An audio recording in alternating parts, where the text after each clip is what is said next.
ધોરણ 8 વિષય ઇંગ્લિશ. હું જિગ્નેશ પ્રજાપતિ આપ સૌનું હાર્દિક સ્વાગત કરું છું. તો મિત્રો આગળના પીરિયડમાં આપણે ટોપિક શરૂ કર્યો હતો. એ ટોપિકનું નામ હતું કન્જક્શન. શું નામ હતું મિત્રો ટોપિકનું? કન્જક્શન. હવે કન્જક્શનનું ગુજરાતી બોલીએ આપણે તો શું થાય? સંયોજક. કન્જક્શનનું ગુજરાતી બોલીએ મિત્રો તો શું થાય? સંયોજક. અને મિત્રો આપણે ત્રણ સંયોજક જોયા હતા. એક તો એન્ડ જોયો હતો, ઓર જોયો હતો અને બટ જોયો હતો. બરાબર? કયા ત્રણ સંયોજક હતા? એન્ડ, ઓર અને બટ. ચલો મિત્રો, એન્ડ નો મેથડનો ઉપયોગ કરવાનો ક્યારે કીધું? તો કે જો તમારા વાક્યની અંદર એક વ્યક્તિના બે ગુણ આવે, જો તમારા વાક્યની અંદર એક વ્યક્તિના બે ગુણ આવે અથવા બે અલગ અલગ વ્યક્તિના સરખા ગુણ આવે તો કોનો ઉપયોગ થાય મિત્રો? એન્ડ. એક વ્યક્તિના બે ગુણ આવે અથવા બે અલગ અલગ વ્યક્તિના સરખા ગુણ આવે તો શું આવે મિત્રો? એન્ડ. ઓર ક્યારે આવે? તો કે ઓર ની અંદર મિત્રો ઓપ્શન આપેલો હોય, વિકલ્પ આપેલો હોય કે આ પ્રવૃત્તિ થશે અથવા આ પ્રવૃત્તિ થશે, આ માણસ આવશે અથવા આ માણસ આવશે, તો મિત્રો એની અંદર શું આવે? ઓર. અને બટમાં મેં તમને એવું કીધું મિત્રો કે યાદ રાખજો તમારા વાક્યમાં વિરોધાભાસ આવે.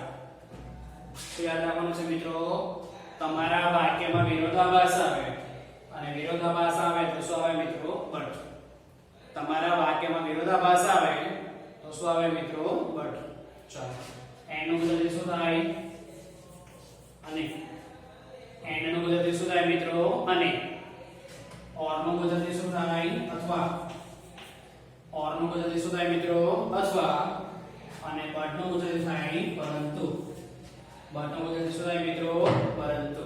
ઓકે, તો લગભગ આગળના પીરિયડ મને ચોક્કસ યાદ નથી પણ લગભગ પાંચે વાક્ય આપણે જોયા હતા. બાકીના વાક્ય આજે આપણે સોલ્વ કરીએ. આની પછીના પીરિયડમાં થોડા વાક્ય સોલ્વ થશે. ઓકે, ચાલો છઠ્ઠું વાક્ય શું લખ્યું છે? Neha is a teacher. શું લખ્યું છે મિત્રો? Neha is a teacher. શું લખ્યું બાજુમાં? Nilesh is a teacher. તો મિત્રો આનો મતલબ શું થાય? તો કે બે અલગ અલગ નામ છે, નેહા, નિલેશ, પણ એ બંનેનું કામ સરખું છે. કયું? Teacher, teacher. ઓકે, ચાલો મિત્રો, એન્ડ વડે જોડાશે, ઓર વડે જોડાશે કે બટ વડે જોડાશે? તો કે વાક્ય કોના વડે જોડાશે? એન્ડ વડે. ચાલો આપણે જે એન્ડ લખવાનું છે કોના વચ્ચે લખશું? તો કે વાક્યમાં શું લખવાનું? તો કે નેહા એન્ડ નિલેશ. શું છે મિત્રો? નેહા એન્ડ નિલેશ. હવે નેહાની બાજુમાં પણ એ જ છે અને નિલેશની બાજુમાં પણ એ જ છે કારણ કે બંને સિંગલ નામ છે. હવે ડબલ નામ થઈ ગયા. જો નેહા અને નિલેશ થઈ ગયું તો મિત્રો શું આવશે? આ. શું આવશે? આ. અને ટીચરનું બહુવચન શું થઈ જશે? ટીચર્સ. ખ્યાલ આવે છે મિત્રો? બે નામ જોડાઈ ગયા. કયા કયા? નેહા અને નિલેશ. તો શું લખ્યું? તો કે નેહા એન્ડ નિલેશ. પછી શું થઈ ગયું? બહુવચન છે એટલે આ. અને આ ટીચરનું બહુવચન શું થઈ ગયું મિત્રો? ટીચર્સ. ચાલો, સાતમું વાક્ય. Sanjay is handsome. કોઈ છોકરો દેખાવડો હોય તો મિત્રો હેન્ડસમ કહેવાય અને કોઈ છોકરી દેખાવડી હોય તો શું કહેવાય? બ્યુટીફુલ. ચાલો, તો સંજય ઇઝ હેન્ડસમ નું ગુજરાતી મિત્રો સંજય દેખાવડો છે. His brother is અગલી. અગલી એટલે મિત્રો કદરૂપો, મતલબ કે દેખાવડો નહીં હોય તેવો. સંજય કેવો છે મિત્રો? હેન્ડસમ. એનો ભાઈ કેવો છે? કદરૂપો. તો મિત્રો આ વાક્યમાં જોશો તો એક વ્યક્તિ દેખાવડો છે, એક વ્યક્તિ દેખાવડો નથી. તો વાક્યમાં શું આવ્યો? પરંતુ શબ્દ, વિરોધાભાસ આવ્યો. વાક્યમાં શું આવ્યો મિત્રો? પરંતુ, મતલબ કે વિરોધાભાસ.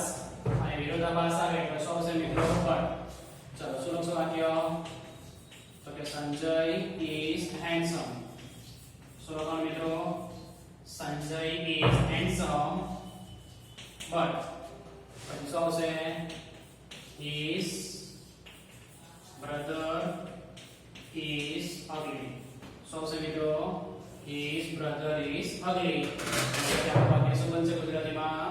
કે સંજય દેખાવડો છે પરંતુ એનો ભાઈ કેવો છે? કદરૂપ. તો મિત્રો વાક્ય શું બન્યું? તો કે Sanjay is handsome but his brother is ugly. Okay, ચાલો. They will go to Dubai. તેઓ દુબઈ જશે. શું થાય મિત્રો ગુજરાતી? તેઓ દુબઈ જશે. They will go to England. તો દુબઈ અને ઇંગ્લેન્ડ બે અલગ અલગ દેશ આવી ગયા. હવે એક વ્યક્તિ એક સાથે બે દેશમાં તો જઈ શકે નહીં. તો આપણે ઓપ્શન આપી દઈએ કે ભાઈ તેઓ દુબઈ જશે અથવા ઇંગ્લેન્ડ જશે. શું મિત્રો? તેઓ દુબઈ જશે અથવા ઇંગ્લેન્ડ જશે. તો આપણે એટલે શું આવશે? તો શું આવશે? They will go to Dubai. શું આવશે મિત્રો? They will go to Dubai. और બીજો કયો દેશ લખ્યો છે? ઇંગ્લેન્ડ. બરાબર મિત્રો? તો શું પેલા આખા વાક્ય ગુજરાતી કે તેઓ દુબઈ જશે અથવા ઇંગ્લેન્ડ જશે. તો શું લખવું વાક્ય આપણે કે they will go to Dubai or England. ચાલો. Sneha is a woman. દયા is a woman. શું લખ્યું છે મિત્રો? Sneha is a woman. દયા is a woman.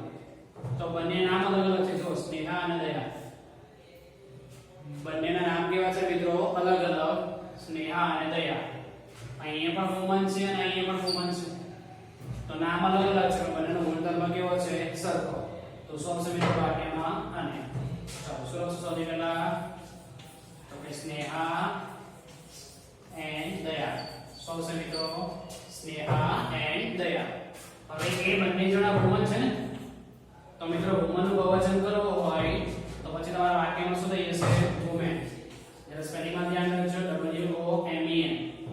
વાક્યમાં જ્યાં MAN આવે છે, વાક્યમાં જ્યાં શું આવે છે મિત્રો? MAN, એની જગ્યા પર શું આવશે?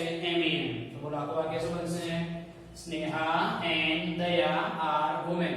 શું બનશે મિત્રો? સ્નેહા એન્ડ દયા આર વુમેન. ચાલો મિત્રો ત્યારબાદ 10મું વાક્ય. Jayesh is poor. poor નો મતલબ મિત્રો ગરીબ. poor નો મતલબ શું થાય મિત્રો? ગરીબ. જય is rich. rich નો મતલબ ધનિક. જયેશ કેવો છે મિત્રો? poor એટલે ગરીબ અને rich એટલે શું થાય? ધનિક. બંને વાક્યમાં વિરોધાભાસ કહેવાય. તો શું આવશે? but. બંને વાક્યમાં વિરોધાભાસ કહેવાય મિત્રો. તો શું આવશે? but. તો શું આવશે વાક્ય? જયેશ is poor but બીજું નામ શું છે મિત્રો? જય is rich. ઓકે, so મિત્રો જયેશ is poor but જય is rich. ગુજરાતી કહો મિત્રો જયેશ કેવો છે? poor એટલે ગરીબ, જ્યારે જય કેવો છે? rich એટલે ધનિક. ચાલો Rakesh will come now. now એટલે હમણાં. રાકેશ હમણાં આવશે. Rakesh will come tomorrow. Rakesh આવતીકાલે આવશે. શું બોલા મિત્રો? રાકેશ હમણાં આવશે, રાકેશ આવતીકાલે આવશે. મિત્રો રાકેશ આવવાના બે સમય છે. તો આપણે એવું કહી શકીએ વાક્યમાં કે રાકેશ બેમાંથી એક ટાઈમ પર આવશે. જેમ કે શું બોલીએ? રાકેશ હમણાં આવશે અથવા રાકેશ કાલે આવશે. તો બીજા વાક્યમાંથી રાકેશ will come છે મિત્રો આખું નીકળી જશે. બરાબર? અને એ વાક્યની વચ્ચે આપણે લખવું હોય તો પછી વાક્યમાં શું લખાશે? or. એ વાક્યની વચ્ચે લખવું મિત્રો તો શું લખાશે? or. તો વાક્ય Rakesh will come now or tomorrow. શું બનશે મિત્રો વાક્ય? અહીં શું લખવાનું? Rakesh will come now or tomorrow. મતલબ કે રાકેશ હમણાં આવશે અથવા તો પછી આવશે. તો મિત્રો તમને વિનંતી છે આ વાક્ય નોટમાં લખી લેજો. આની છે અને બીજા કેટલા વાક્યને આપણે આવતા વિડીયોમાં પાછા પ્રેક્ટિસ કરશું. Okay, good bye.